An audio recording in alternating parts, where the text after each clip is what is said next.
కేదారు అని అంటే నల్లని చర్మం, అంటే నల్లని అనుభవాల్లో. నల్లని అంటే ఏంటి?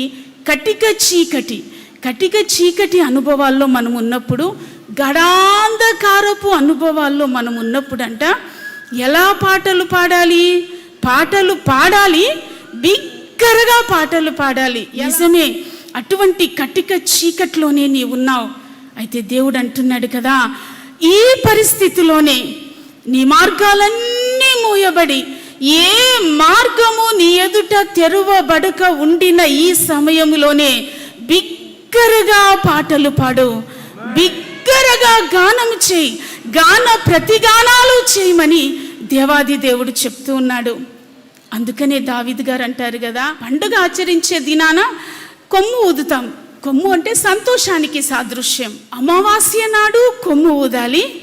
మనము పండుగ ఆచరించు దినమగు పున్నమి నాడు కూడా మనం కొమ్ము ఊదాలి. ఈరోజు మనకు ఫెస్టివల్ అండి, ఈరోజు మన ఇంట్లో ఫంక్షన్. ఎంత సంతోషంగా ఉంటాము. హల్లెలూయా, స్తుతి మహిమ కూని రాగాలు తీసుకుంటూ ఇటు అటు పరిగెత్తుతూ ఉంటాం.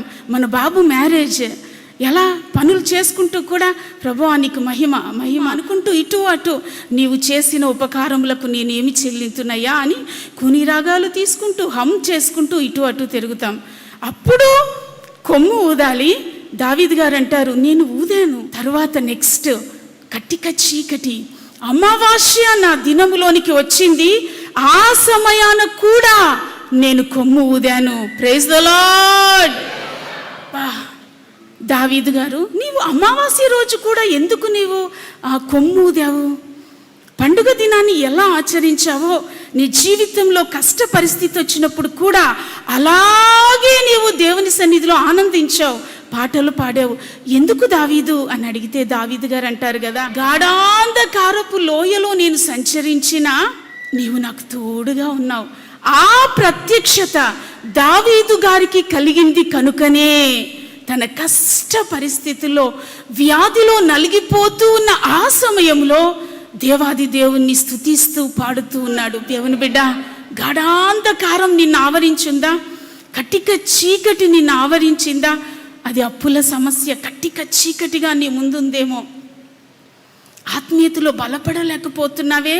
ఒకప్పుడు స్వరమెత్తి ఏడుస్తూ అంగలారుస్తూ ప్రార్థన చేసిన నేను ఈరోజు పట్టుమని 10 నిమిషాలు కూర్చొని ప్రార్థన చేయలేకపోతున్నాను. ఏంటి నా ఆత్మీయ జీవితంలో ఎందుకు గాఢాంధకారం అని ఆలోచిస్తూ బాధపడుతున్న దేవుని బిడ్డ, ఈ సందర్భంలో కూడా ఆయన నీకు తోడుగా ఉన్నాడు. Praise the lord.